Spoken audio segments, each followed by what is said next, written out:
Hello guys, welcome to my YouTube channel Komala Azbi Vlog. কি খবৰ আপোনালোকৰ নিশ্চয় ভাল আমি ভালে আছো আপোনালোকৰ আশীৰ্বাদত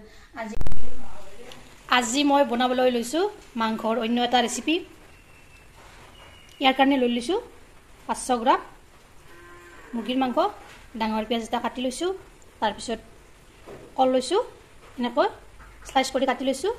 ইয়া লৈছো আদা নহৰুৰ পেষ্ট চাইটা ভিডিওটো সম্পূৰ্ণভাৱে স্কিপ নকৰাকৈ কেনেকৈ আৰু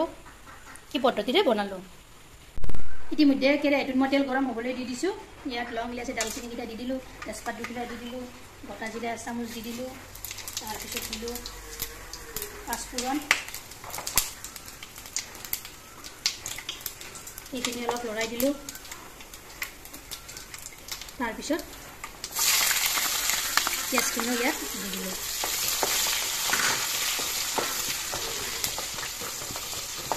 পিয়াজখিনি অলপ ব্ৰাউন হ'বলৈ দি এতিয়ালৈকে তেলৰ কালাৰটো ৰঙচঙুৱা নহয়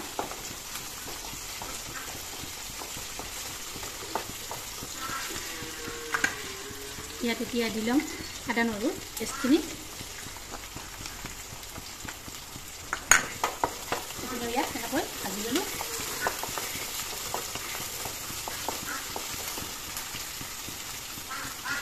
এতিয়া দিম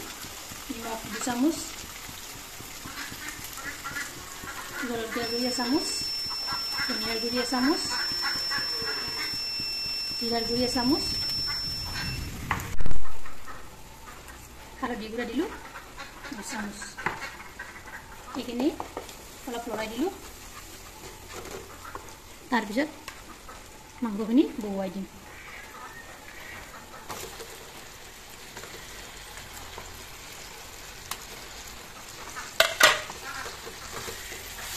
অলপৰ কৰি মাংসখিনি লাৰি দিম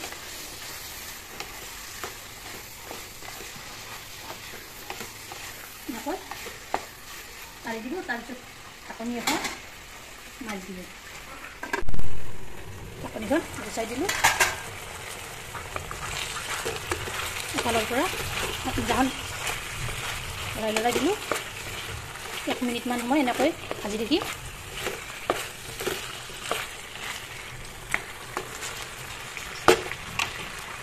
তাৰপিছত দি দে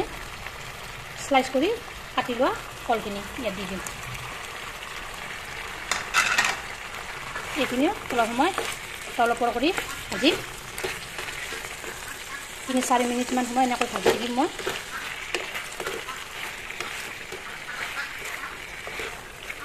তাৰপিছত ঢাকনিখন পুনৰ মাৰি দিম ঢাকনিখন গুচাই দিলোঁ 3-4 মিনিটমান হ'ল এনেকৈ মই ভজা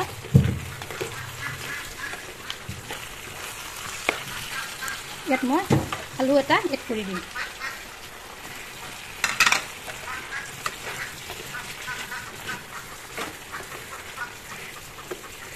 পুনৰ ঢাকনিখন মাৰি দিম ঢাকনিখন গুচাই দিলোঁ এনেকৈ ভাজিব কম জুইত ভাজিব তেতিয়াহে বেছি সোৱাদ লাগিব যিমানে ভাজিব ইয়াৰ সোৱাদটো সিমানে ভাল লাগিব কম জুইত এনেকৈ ভাজি থাকিব মই আৰু 5 মিনিটমান সময় কম জুইত এনেকৈ ভাজিম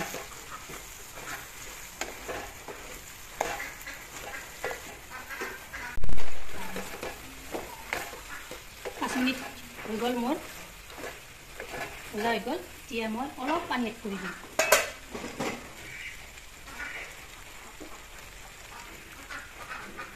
অলপ পানী এৰি দিব দি পুনৰ ভাজিব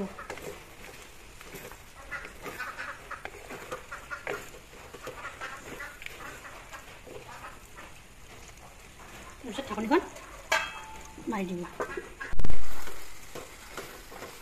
এইখিনি পানীখিনি নাইকিয়া হৈ গৈছে এতিয়া ইয়াত মই কাপ পানী দি দিম গৰম পানী দি দিব এতিয়া আঞ্জাৰ সোৱাদটো ঠিকে থাকে সেমেকি নাযায় যিকোনো আঞ্জাতে গৰম পানী ব্যৱহাৰ কৰিব লাগে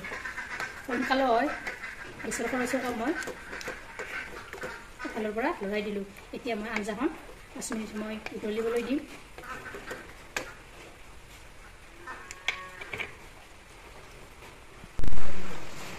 এতিয়া মই ইয়াত চিকেন মছলা চামুচ দি দিলোঁ এইখিনিও এনেকৈ লৰাই দিলোঁ